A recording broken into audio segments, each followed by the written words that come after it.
Hey guys, it's John Broussard. I just want to show you an update on my garden area, a little bit small garden area got going. I'm having issues with the tomato. Why they won't fruit right now? It's too hot. I got another video on that. You can go look at it.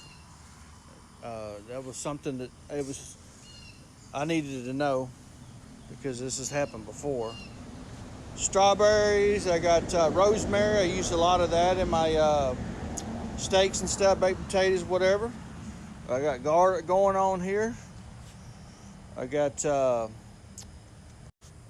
cilantro coming up in those areas in the corners, and I got some jalapenos.